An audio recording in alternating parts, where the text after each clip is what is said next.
Bismillahirrahmanirrahim. Assalamualaikum warahmatullahi wabarakatuh. Alhamdulillahi rabbil alamin. Wa sallallahu ala sayyidina Muhammadin wa ala alihi wa sahbihi ajma'in. Amma ba'd. Jemaah sekalian yang dimuliakan oleh Allah Subhanahu wa taala, alhamdulillah, puja dan puji syukur senantiasa kita persembahkan kehadirat Allah Subhanahu wa taala atas seluruh nikmat yang diberikan. Semoga Allah menuntun kita semua menjadi hamba-hambanya yang pandai bersyukur. Amin ya rabbal alamin.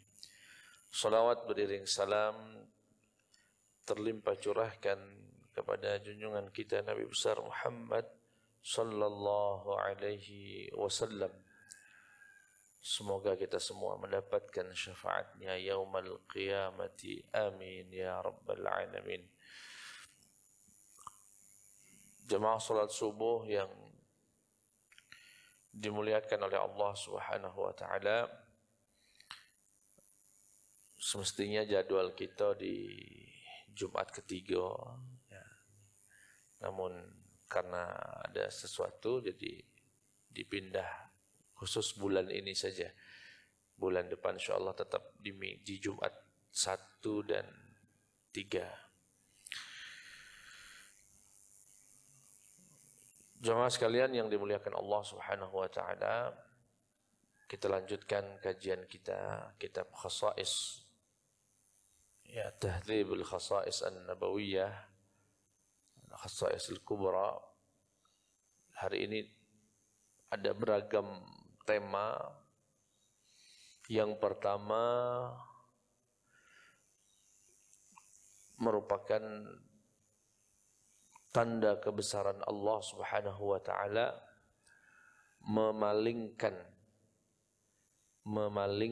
cacian orang musyrik kepada Nabi Muhammad sallallahu alaihi wasallam. Disebutkan dalam hadis yang diriwayatkan oleh Imam Ahmad an Abi Hurairah radhiyallahu anhu qala Rasulullah sallallahu alaihi wasallam, dari sahabat Abu Hurairah, Rasulullah bersabda, Ala ta'jabuna kaifa yasrifu Allahu anni syatma Quraishin wa la'anahum yashtumuna mudhammaman wa yal'anuna mudhammaman wa ana Muhammadun. Jadi dulu orang musyrik Quraisy termasuk Abu Jahal, Abu Lahab, itu kalau ngejek Nabi, itu merubah nama Nabi yang Muhammad jadi Muzammam. Jadi Nabi itu dipanggilnya Muzammam sama Abu Jahal. Saya uraikan dulu secara bahasa. Muhammad, nama Nabi kita itu, berapa nama Nabi kita, Pak? 2, dikit nih ya. Banyak. Yang disebutkan oleh Al-Imamul Bukhari dalam hadisnya, Nabi itu namanya ada 5 selain daripada Muhammad. Beliau bernama Hashir, Aqib, ya, kemudian Ahmad, nama lain beliau. Disebut Hashir yang mengumpulkan, karena nanti seluruh manusia dikumpulkan di bawah bendera Rasulullah sallallahu alaihi wasallam. Disebut Aqib karena Aqib itu artinya yang paling ujung, karena beliau penutup dari para nabi. Tapi yang dikenal oleh kita semua, beliau bernama Muhammad ataupun Ahmad. Sebagian ulama mencoba mencari tahu bedanya Ahmad dan Muhammad. Bedanya Ahmad dan Muhammad. Salah satunya bahwasanya Ahmad adalah orang yang banyak memuji. Itu Ahmad. Muhammad adalah orang yang banyak dipuji. Artinya Nabi Muhammad itu banyak memuji Allah Subhanahu wa taala. Di satu sisi beliau pun banyak dipuji oleh umatnya. Jadi Muhammad itu bahasa Arab beda dengan Mahmud. Kalau Mahmud itu dipuji satu kali, itu Mahmud. Tapi kalau Muhammad dipuji berkali-kali. Nah, itu bedanya Mahmud sama Muhammad. Nah, Muhammad sallallahu alaihi wasallam itu artinya orang yang banyak dipuji. Lawan katanya apa Ustadz? Muzammam. Muzammam adalah orang yang banyak dicaci. Nah, Abu Jahal itu kalau manggil Nabi tidak galak Muhammad. Karena kalau dipanggil Muhammad berarti mengatakan Nabi ini orang yang layak dan harus banyak dipuji. Digantilah Muzammam. Jadi kalau ngedoain Nabi, mencaci maki Nabi itu pakai Muzammam. Nah, bagaimana sikap Nabi ketika dipanggil oleh orang-orang musyrikin dengan ejekan Muzammam itu? Bagaimana sikap Nabi? Kata Nabi, wahai sahabat-sahabatku, tidakkah kalian takjub bagaimana Allah memalingkan cacian mereka? Mereka tiap hari melaknat, mengejek orang yang namanya Muzammam. Sedangkan saya kan bukan Muzammam, saya Muhammad. Itu cara kata Nabi Muhammad sallallahu alaihi wasallam.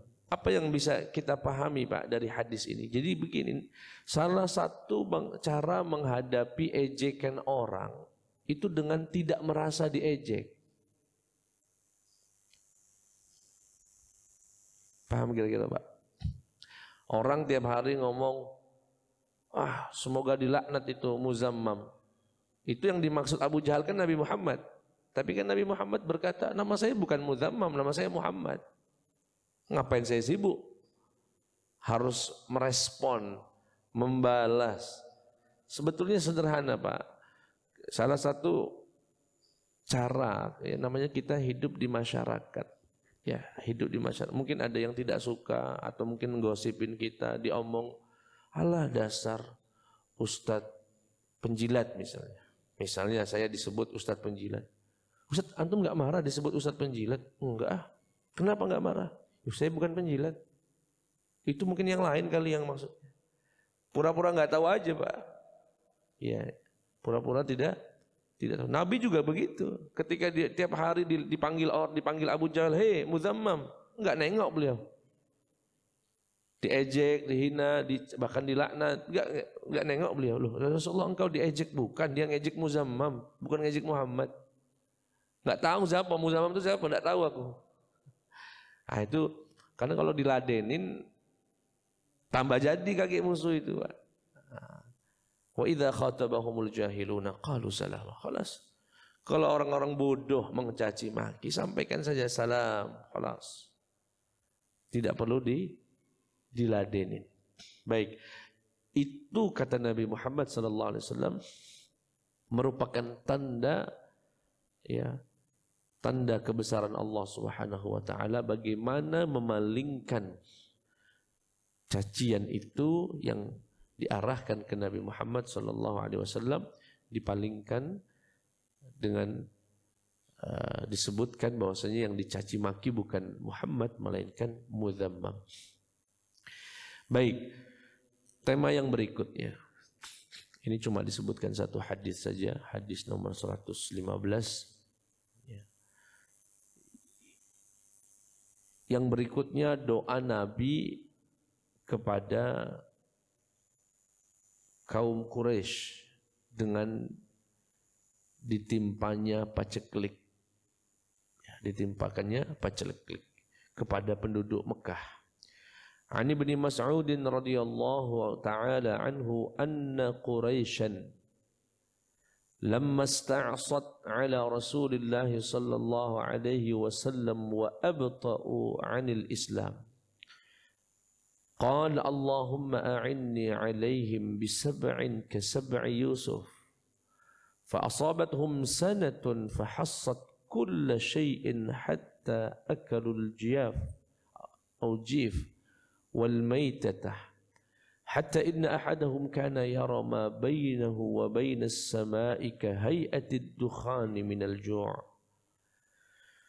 Kata Rasulullah, kata sahabat Ibnu Mas'ud bahwasanya ketika orang-orang Quraisy menolak dakwah Nabi, bahkan tidak sekedar menolak, memusuhi, mencaci, mengintimidasi, bahkan menyiksa sebagian pengikut Nabi Muhammad SAW, para sahabat Nabi itu pernah berdoa, Allahumma a'inni alaihim bisab'in kasab'i Yusuf. Ya Allah, bantulah aku kepada mereka, bantulah aku kepada mereka seperti ya dengan 7 seperti 7-nya Yusuf. Ini bunyinya begitu Pak doanya kalau diterjemahkan. Allahumma a'inni, ya Allah bantulah aku, alaihim atas mereka, bisab'in dengan 7, kasab'i Yusuf seperti 7-nya Yusuf. Maksudnya apa Ustaz? 7-nya Yusuf itu paceklik 7 tahun.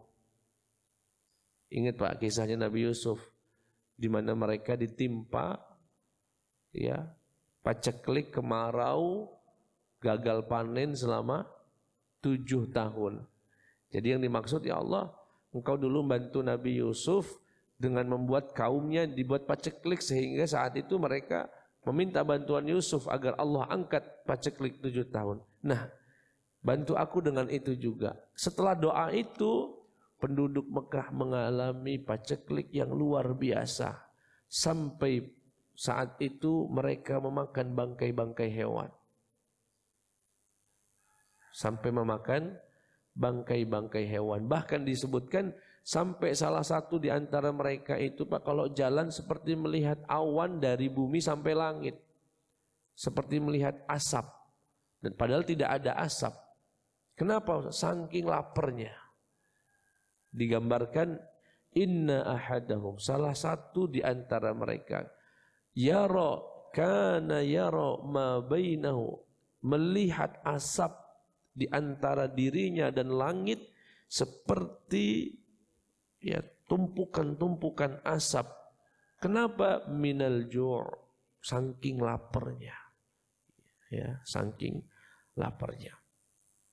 Kemudian thumma da'u rabbana kshif 'anna al-'adzaba inna mu'minun. Kemudian berdoa, mereka berdoa, ya Allah angkatlah azab ini, sungguhnya kami ini sekarang jadi orang yang beriman.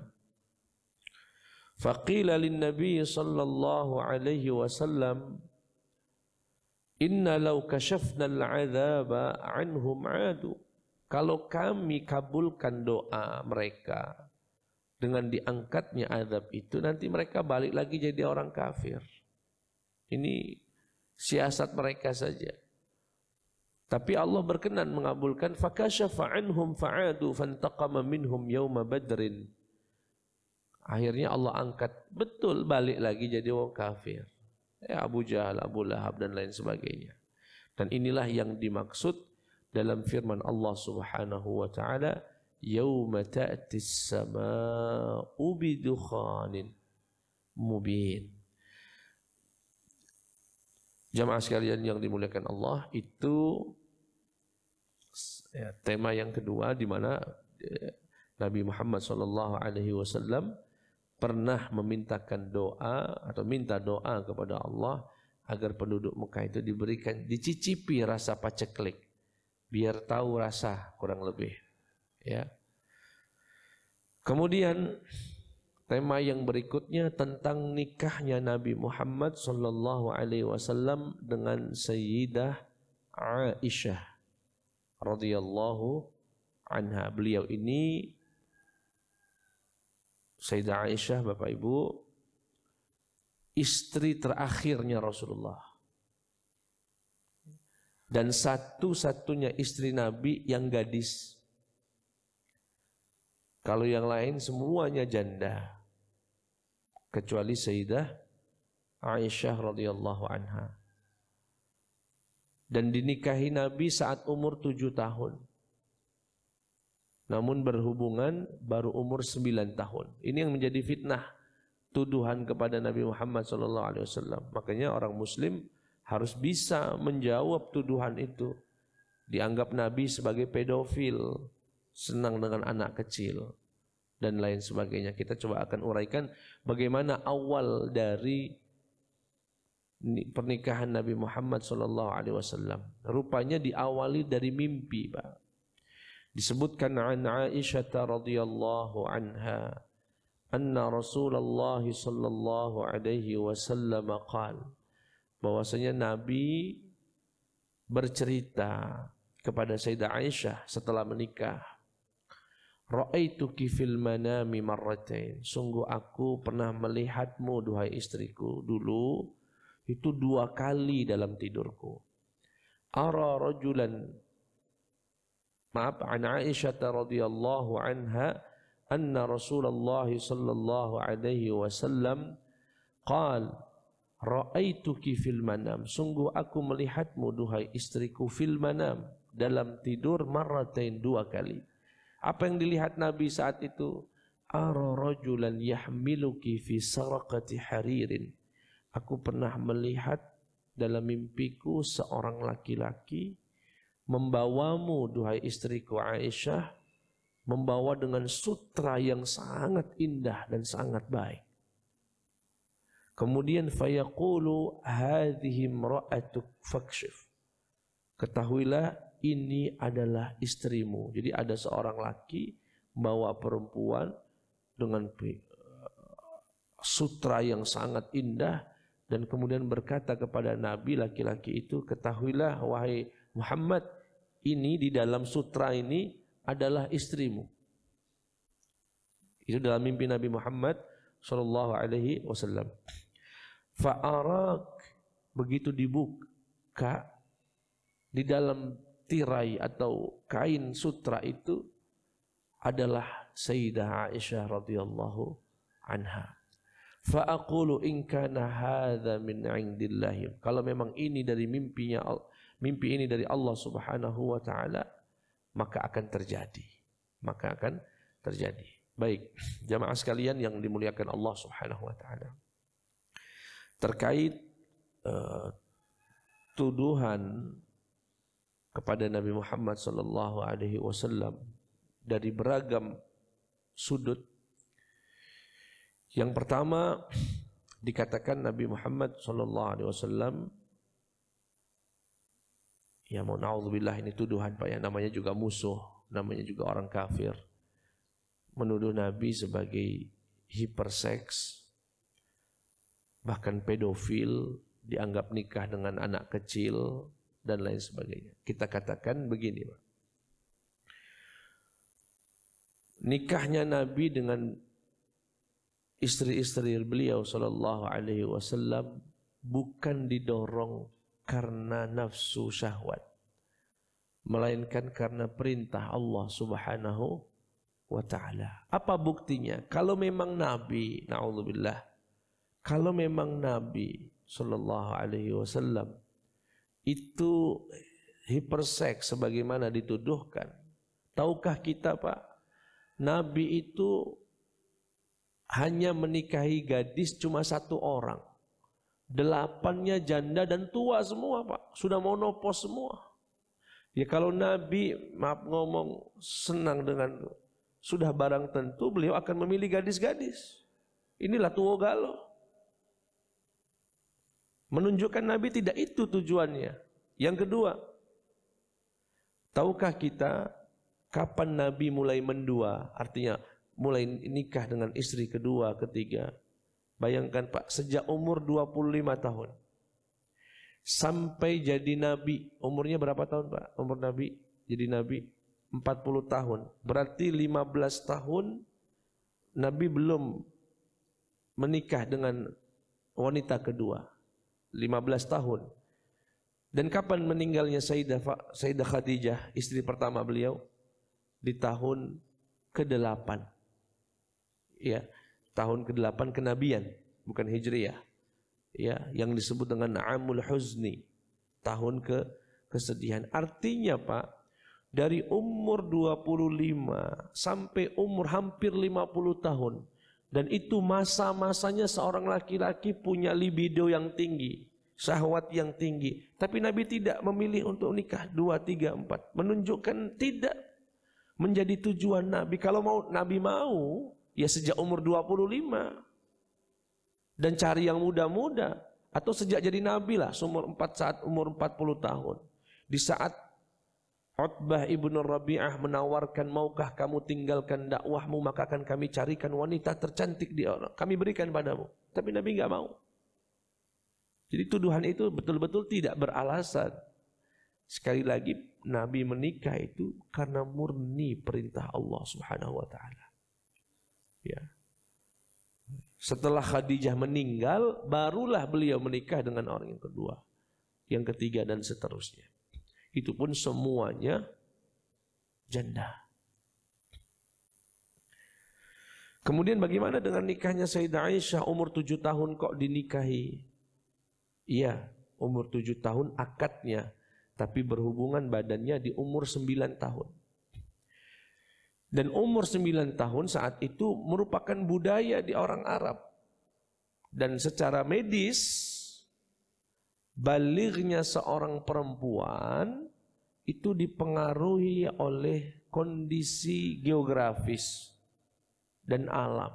Dan terbukti negeri yang panas itu akan lebih cepat mengalami kebalighan sampai umur baligh. Sedangkan orang yang tinggal di daerah dingin itu akan lambat balighnya.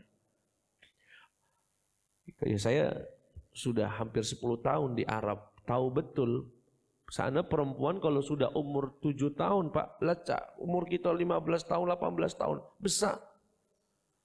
Bujang-bujangnya juga mah itu Pak. Sudah berjenggot, baru umur 12 tahun. Nah kita sampai 40 kadang nggak tumbuh jenggotnya. Kelihatan cepat sekali dewasanya Pak. Besar. Ya, itu baru umur belasan tahun. Beda dengan orang Rusia yang negerinya dingin. Saya tanya, saya ngobrol, kebetulan depan kamar saya itu sebelah sini orang Tajikistan, depan saya persis orang Rusia, ya. Saya ngobrol sama mereka. Rata-rata tempat kalian baligh itu umur berapa? 15-an tahun. Lambat berarti. Lambat betul, baru baligh umur 15. Sebelah kiri saya di kamar saya saat kuliah dulu, itu orang Burkina Faso. Ya, sebelah sini saya orang Pantai Gading, Cote d'Ivoire. Saya tanya, negeri kalian tuh balik umur berapa loh? Kami Ustaz umur 7 tahun lah balik. Jadi kondisi negeri yang panas itu, padang pasir dan lain sebagainya, itu mempercepat orang balik. Dan saat itu memang orang Arab menikah di umur-umur segitu Pak. Umur 9 tahun itulah menikah. Ya. Radhiyallahu anha. Jadi Nabi Muhammad SAW sekali lagi tidak seperti yang dituduhkan orang-orang kepada beliau sallallahu alaihi wasallam. Yang berikutnya, tema yang berikutnya ini kebetulan setiap tema hanya satu hadis yang disebutkan oleh pengarang kitab. Yang berikutnya adalah salah satu kejadian atau satu kesempatan Nabi pernah menawarkan atau mengajak orang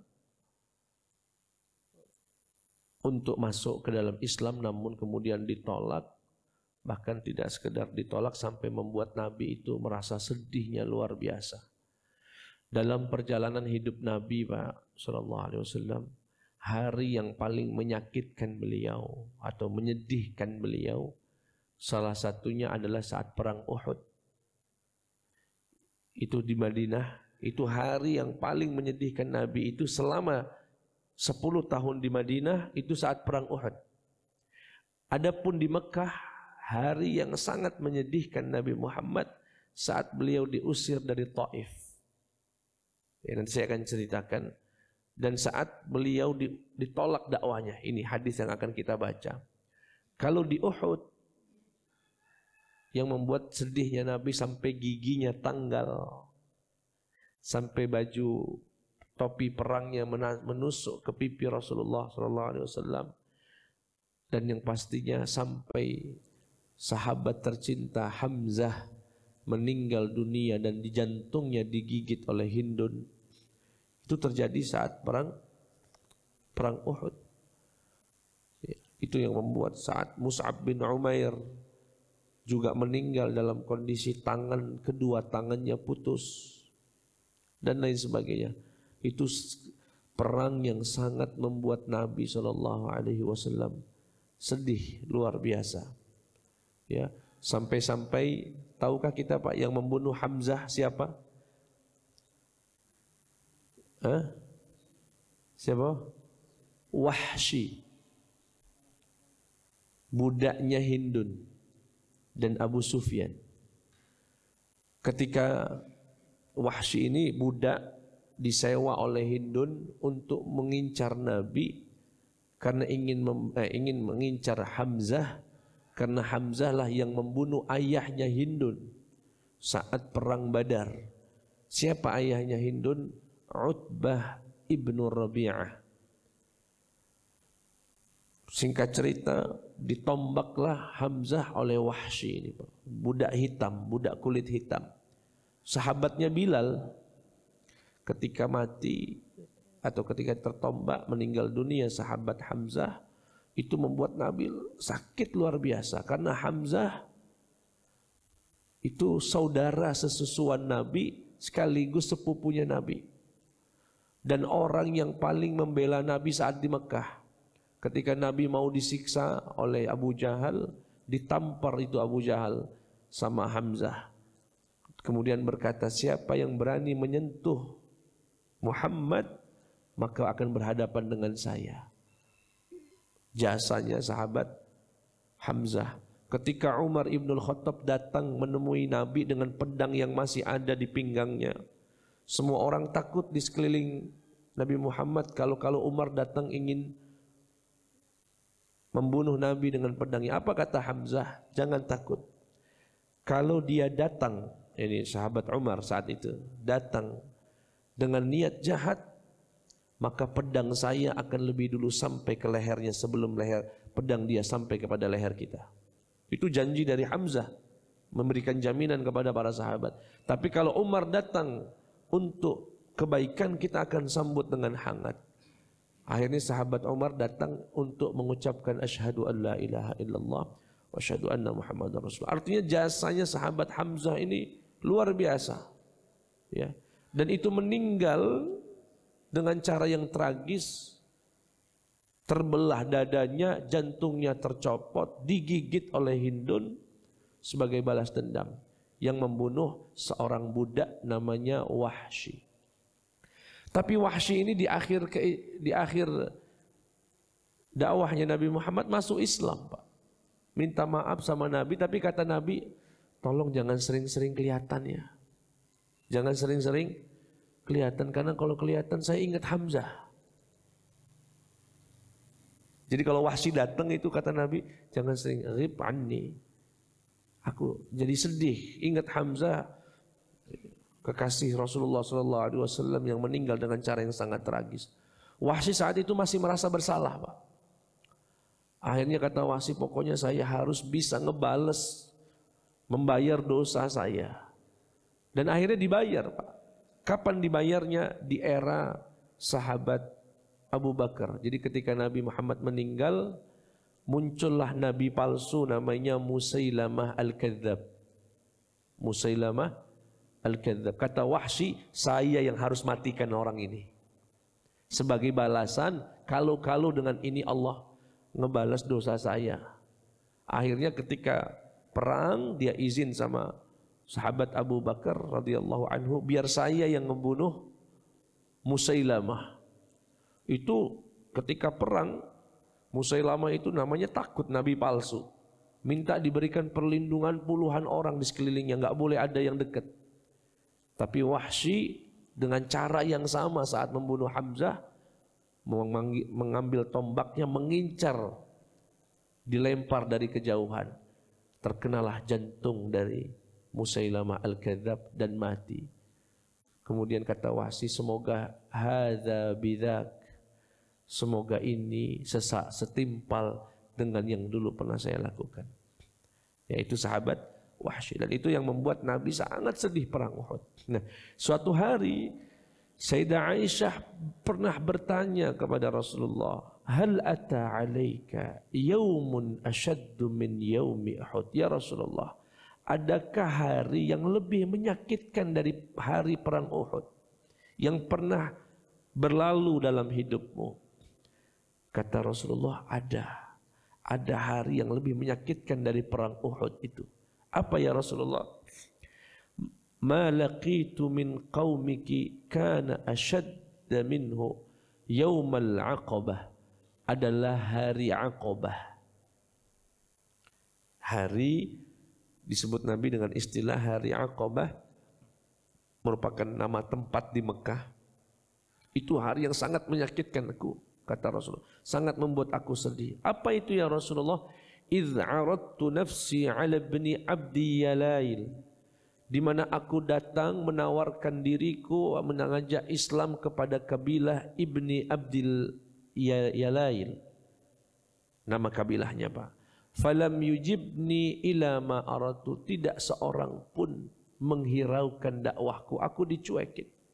Fantalaqtu wa ana mahmumun ala wajhi. Pulang dari situ aku sangat sedih luar biasa. Tampak dari raut mukaku, aku begitu sedih. Falam astafiq illa wa anna biqarnis thalatha alim. Aku pun berjalan keluar dengan wajah yang sangat-sangat murung, sedih. Dakwahku ditolak di mana-mana. Di Mekah aku ditolak, di kabilah ini aku ditolak. Aku dicuekin padahal aku membawa risalah Allah Subhanahu wa ta'ala. Aku pun berjalan tanpa sadar. Rupanya aku sudah sampai ke satu tempat namanya Qarnus Sa'alim, nama tempat. Jauh jaraknya. Nabi baru sadar sudah jalan begitu jauh ketika sudah sampai di tempat itu. Kemudian farafa'tu ra'si, aku pun mengenadahkan wajahku ke langit. Sedih rasanya. Ya. Semua dakwah Nabi ditolak. Fa idza ana bisahabatin qad adhallatni.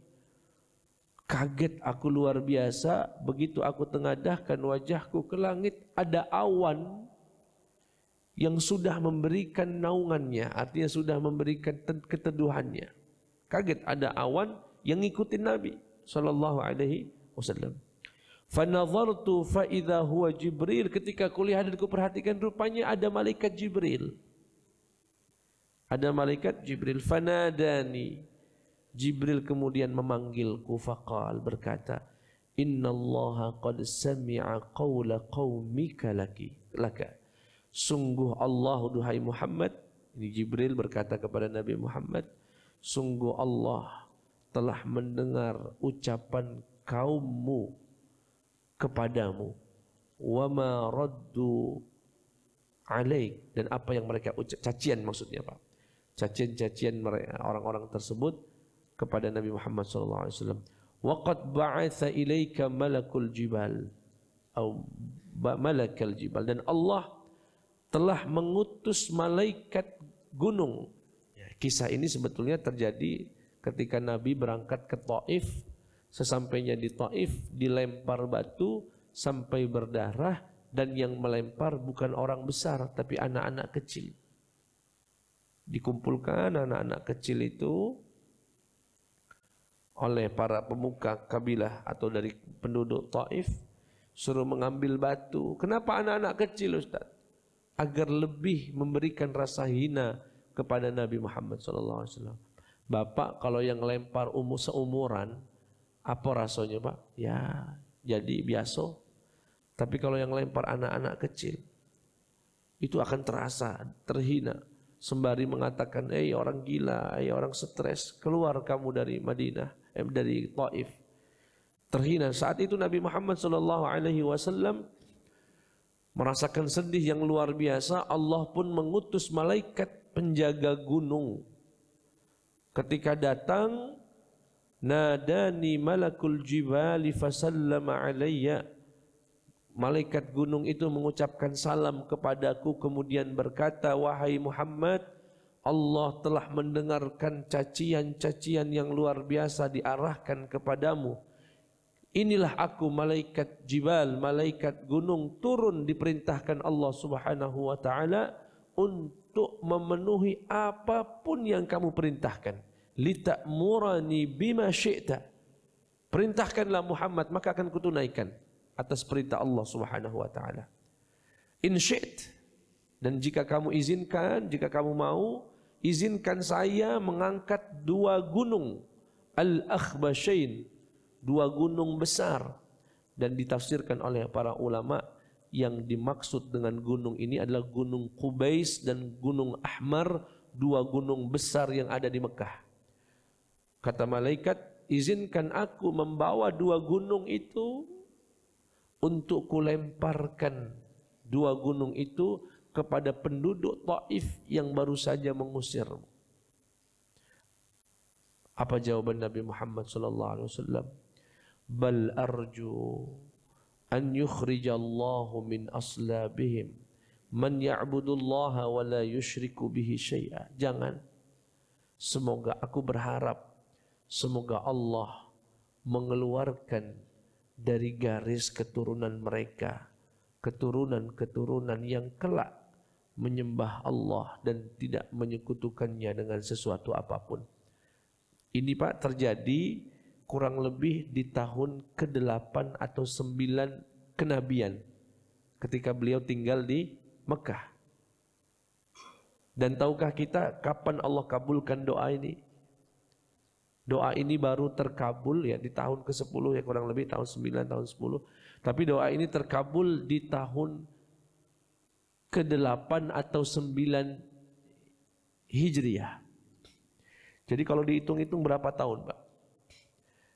Nabi diusir di Taif itu masih di Mekah, belum pindah hijrah ke Madinah. Sedangkan penduduk Taif berbondong-bondong masuk Islam ketika Mekah sudah takluk di tangan Nabi Muhammad SAW, dan itu terjadi di tahun ke-8 Hijriah. Artinya hampir 11 tahun baru dikabulkan Allah Subhanahu wa taala doa ini. Ketika malaikat gunung berkata, biarkan aku angkat gunung ini, biar ku luluh lantahkan itu penduduk Taif. Kata Nabi Muhammad, jangan. Semoga nanti ada anak-anak mereka, keturunan mereka yang menyembah Allah.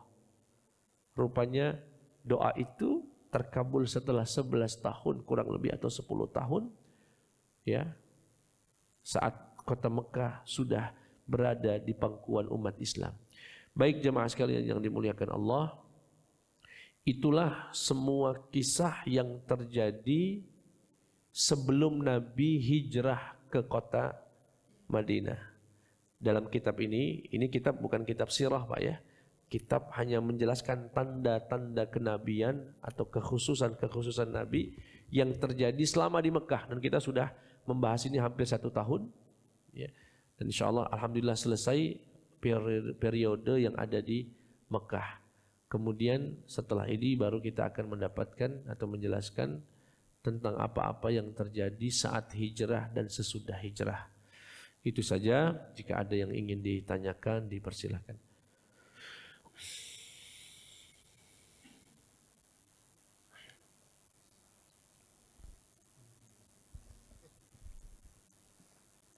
Iya baik, mungkin saya nanya Pak Ustadz. Oh iya, silakan. Ini belajar hikmah dari sejarah yang diuraikan oleh Pak Ustadz tadi. Yang pertama itu masalah ejekan. Jadi artinya ejekan ini sudah ada sejak zaman dulu, saling mengejek, saling merendahkan. Nah, dalam pergaulan kita sehari-hari sekarang ini juga tidak sedikit kita temukan orang-orang yang kata wong Palembang itu kata-katanya nyelekit gitu. Nyindir kalau ngomong, suka menyindir. Terkadang sindiran itu halus tapi menyakitkan hati begitu. Nah, bagaimana hal-hal semacam ini? Apakah dibolehkan, misalnya dalam rangka entah itu menegur, entah itu mengingatkan, tapi caranya nyelekit gitu ya, menyakitkan. Apakah itu diperbolehkan atau mungkin ada larangan untuk itu? Itu yang pertama. Yang kedua, masalah pernikahan, katakanlah pernikahan Rasulullah dengan Siti Aisyah yang artinya di awal waktu ya, perempuan itu dinikahkan umur 7 tahun, bahkan 9 tahun, bahkan pas pertama kali balik. Nah, tetapi sekarang ini kita terikat dengan undang-undang perkawinan kan, bahwa perempuan itu baru boleh menikah kalau nggak salah perempuan 17 tahun ya, laki-laki 19 tahun ya. Nah, kalau kita lakukan itu sekarang berarti itu melanggar undang-undang. Nah, padahal maksud dari perintah Tuhan dinikahkan lebih awal itu kan agar terhindar dari perzinahan gitu. Nah iya, karena sekarang ini akibat menikah itu dibuat syarat yang sulit-sulit sehingga perzinahan merajalela. Ini mana yang perlu kita ikuti? Apakah kita mengikut lebih awal atau kita beranggapan seperti kebanyakan orang sekarang ini harus mapan dulu, harus bekerja dulu, harus ini dulu, sehingga tidak heran orang itu menikah baru umur 24, 25 bahkan sampai 30 tahun, tetapi di antara itu terjadi perzinahan. Terima kasih. Assalamualaikum warahmatullahi wabarakatuh. Waalaikumsalam warahmatullahi wabarakatuh. Boleh nggak negur dengan cara yang nyelekit gitu? Yang pasti kalau mau negur, pertama, tidak di tengah keramaian, tidak di depan ramai forum ya, melainkan secara personal. Kalau di depan forum, gunakan redaksi yang umum. Meski yang salah cuma satu, jangan langsung mengarahkan kepada, misalnya lagi ngaji begini, ada apa tidur misalnya. Hei, bangun itu jangan. Bapak yang tidur dan yang tidak tidur, yang dimuliakan Allah, bangun dia Pak. Jadi tidak perlu sampai harus diarahkan ke personal. Dan itu bedanya nasihah dengan fadhihah. Nasihah adalah menasihati di kesendirian, fadhihah menasihati di keramaian. Itu bahasa Arabnya fadhihah. Tapi kalau di kesendirian namanya nasihah. Kemudian sekarang saya sudah nasihatin Ustadz sendiri-sendiri diam-diam. Tapi boleh nggak dengan cara yang nyelekit misalnya? Ya, nyelekit asalkan tidak merendahkan diri orang yang dinasihati ya nggak apa-apa. Ya. Misalnya yang nyelekit itu, akhi kalau kamu begini terus yang kamu lakukan, orang tua kamu pasti kecewa misalkan. Itu bagi anak-anak itu ya nyelekit, yang begitu sudah lumayan nyelekit. Tapi kalau nyelekitnya sampai nyakitin hati yang tergores, udah harga diri ya itu bukan. Bahkan kata Imam Malik, kalau kamu melihat ada orang melakukan kebenaran tapi ngejek, ketahuilah ada salah di niatnya. Menjelaskan kebenaran tapi harus ngejek-ngejek orang misalnya, ketahuilah di hatinya ada salah niat. Baik, itu yang pertama. Jadi tetap harus menghargai nilai kemanusiaan itu, perasaan itu, ya. Kita tegur, kita nasihati dengan cara yang baik. Yang kedua, bagaimana dengan nikah yang dibatasi? Ini dalam ilmu usul fikih ada satu kaidah mengatakan, bolehkah pemerintah begitu membatasi yang mubah? Membatasi yang mubah secara mutlak, tapi kemudian pemerintah membuat aturan membatasi itu. Padahal Allah membolehkannya secara mutlak, tapi sama pemerintah dibatasi. Boleh enggak? Boleh, dengan syarat maslahat. Ya, dengan syarat maslahat. Contoh, ini yang baru saya tahu 2 hari lalu atau 3 hari yang lalu Pak. Saya baru tahu, saya ngobrol sama mahasiswa, sudah lulus, sekarang dia sudah sebagai penyuluh di peternakan. Masih muda, alumni dari Malang, sekolahan. Saya tanya, dia berkata begini, Ustadz, pemerintah sekarang itu sudah mengeluarkan peraturan bahkan akan dipidana orang yang menyembelih hewan betina. Loh, kok gitu? Betina, Pak. Sebelumnya ada pertanyaan kepada saya, boleh nggak kurban itu pakai betina? Sama, saya katakan boleh, sah. Sah kurban pakai jantan ataupun betina itu sah. Tahu-tahu beliau mengatakan, tapi ada undang-undangnya Ustaz, nggak boleh betina. Coba kata saya diteliti ulang. Yang dilarang itu yang mana? Rupanya betul Pak, yang dilarang itu betina tapi untuk para penjual daging. Maksudnya pada jagal-jagal itu Pak. Kalau yang momentum sifatnya seperti Idul Adha, itu tidak masalah, diizinkan. Dan ada alasannya Pak. Saya tanya kenapa undang-undang itu ada. Katanya menjaga populasi kambing dan sapi yang terancam. Karena rupanya di Jawa itu kambing perempuan lebih diminati Pak. Bukan perempuan ya, betina. Kambing betina itu diminati karena dagingnya lebih lembut, harganya lebih murah. Jadi untuk dijual itu sangat ekonom, sangat-sangat prospek gitu Pak. Akhirnya habis kambing-kambing betina ini habis, tinggal lanang. Sedangkan untuk reproduksi butuh, ya kalau hewan kan kalau bisa satu kambing betinanya 4, 5. Ini sekarang 4 lanang, sikok betina. Akhirnya dibuatlah peraturan melarang, membatasi penyembelihan hewan betina. Saya begitu dia cerita itu, oh ini yang dimaksud dalam usul fikih, pemerintah boleh membatasi yang boleh itu. Jika ada kepentingan ada kemaslahatan. Pemerintah misalnya banyak yang terbatasi, yang boleh-boleh itu. Misalnya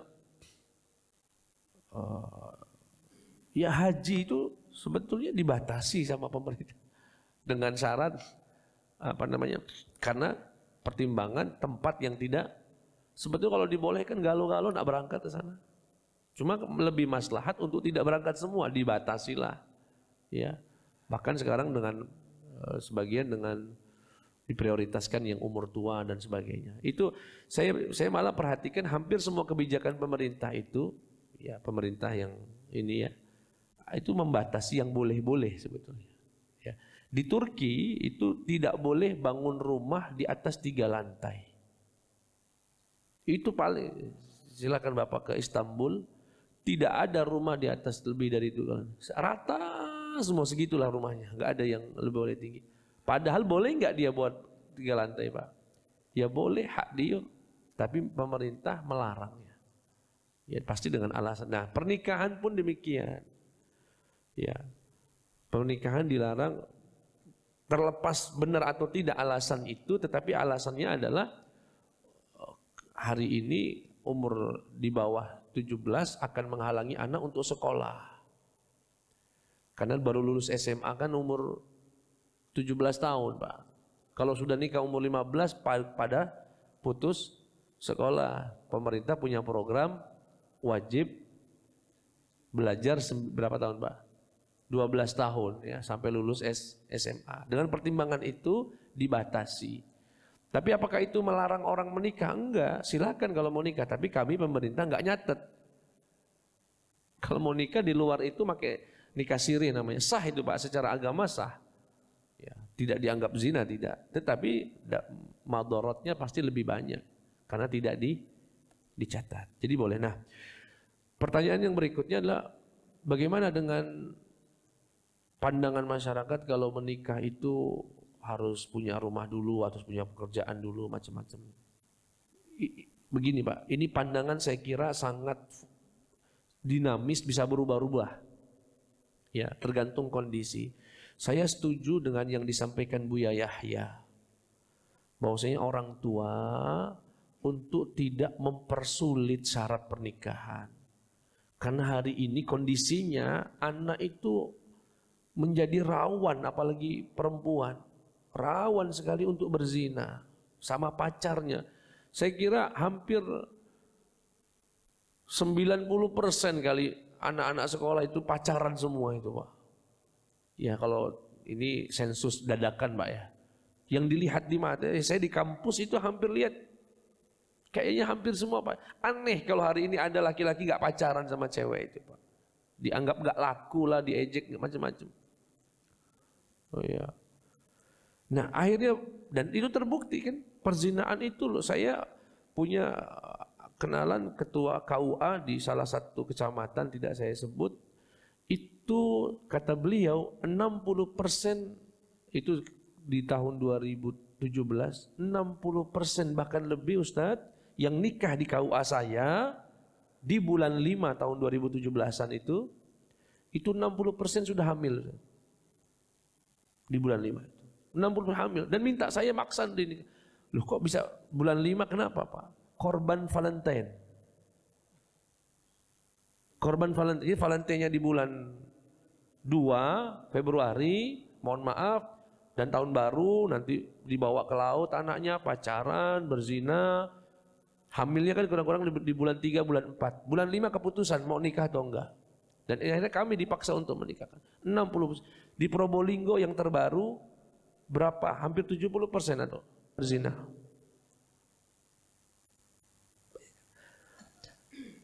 Nah, untuk mengurangi perzinaan ini salah satunya adalah dengan membuka besar-besar pintu yang halal, yaitu pernikahan. Artinya dipermudah. Jadi kalau jangan jadi bapak mensyaratkannya kamu tidak pacak jadi mantu aku kalau belum punya rumah 3 lantai. Aku nak tinggal di mana? Nah, bapaknya nak tinggal di mana? Jangan dipersulit. Tetapi harus tetap terkontrol. Sejak tahun 2015-an itu, ya mungkin ya kurang lebih 2015 atau 2014, itu terjadi semacam gerakan atau namanya trending nikah muda, gitu ya. Jadi mode. Tapi akhirnya apa? Banyak perceraian. Jadi memang agak dilema ini, Pak. Mempersulit pernikahan dengan syarat-syarat itu membuat orang berzina, dimudah-mudahkan lajulah, nak nikah lajulah, banyak perceraian karena nikah itu tidak sekedar mau, ada persiapan secara mental, apakah dia sanggup menghadapi masalah rumah tangga dan lain sebagainya. Nah artinya disinilah kepiawaian itu ya di tengah-tengahnya. Sebetulnya para penyuluh KUA itu tidak sekedar datang untuk saat pernikahan saja. Diadakan sosialisasi, pertemuan dengan anak-anak muda, menjelaskan dan lain sebagainya. Nah, jadi kalau kita ya kembali kepada kita masing-masing. Kalau anak dikira sudah dewasa dan ada laki-laki atau anak perempuan yang sudah cukup, tidak ada alasan untuk menunda, nikahkan saja, Pak. Ya, nikahkan saja. Tapi saran saya jangan siri karena nanti bahaya. Ya. Jangan nikah siri walaupun itu sah secara, tetapi bahaya. Ya. Baik, jamaah sekalian. Cukup atau ada sini yang tanya, Pak? Ya. Kita semoga ya ini karena temanya sangat berat. Nak tanya, jangan cukup dulu Pak, nak tanya wong nih. Silakan.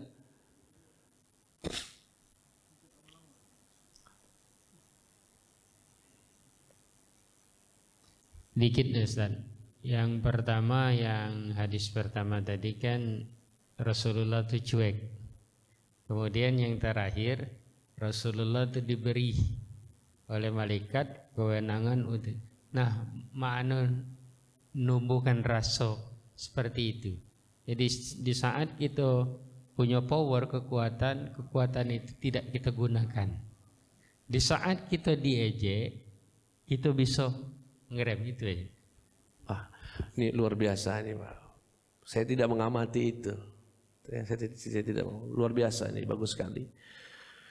Dikatakan Nabi ketika lemah itu gitu ya, diejek, beliau sabar untuk tidak. Tapi itu wajar, karena mungkin dianggap orang wajar karena saat itu Nabi tidak banyak kekuatan, pasukan dan sebagainya. Ini sudah kuat, misalkan malaikat pula yang nawar ke, tapi Nabi mampu mengontrol itu, ya. Itu bagaimana? Ini ini ujian kita. Kita juga begitu kadang-kadang. Begitu saat lemah terlihat pemaaf, macam-macam. Begitu punya kekuatan balas dendam, ya. Balas dendam. Ya, ini semoga tidak kita mencontoh ini, ya, mencontoh akhlak ini dari Nabi Muhammad SAW. Yang wabil khusus buat kita para pendakwah, tujuan utama kita itu Pak, tidak boleh, jangan memastikan orang itu harus menerima dakwah kita. Saya melatih hati saya sendiri, jangan pernah ceramah biar disenengin semua jamaah. Nggak akan dapat itu. Itu cita-cita yang sia-sia. Dakwahi saja. Innama anta mudzakir lasta alaihim bimusaitir. Tugasmu hanya mengingatkan, menyampaikan. Wong nak lakukan, ndak melakukan, sudah bukan dalam wilayah saya. Jangan sampai marah-marah, apalagi sampai ada yang ngejek. Saya pernah diejek Pak. Ya, anak SMA pula yang ngejeknya. Aliran sebelah sih, kata dia. Itu Ustadz, ini sampai dari orang terpercaya dari saya. Dikatakan, udah Ustadz Bito itu, Ustadz yang suka ulang tahun. Katanya, pantes alumni Mesir. Maksudnya ulang tahun itu suka maulid Nabi gitu loh Pak.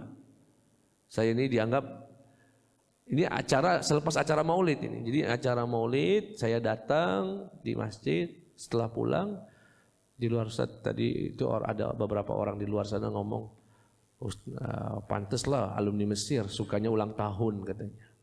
Niru orang-orang kafir. Saya, sudahlah anak SMA.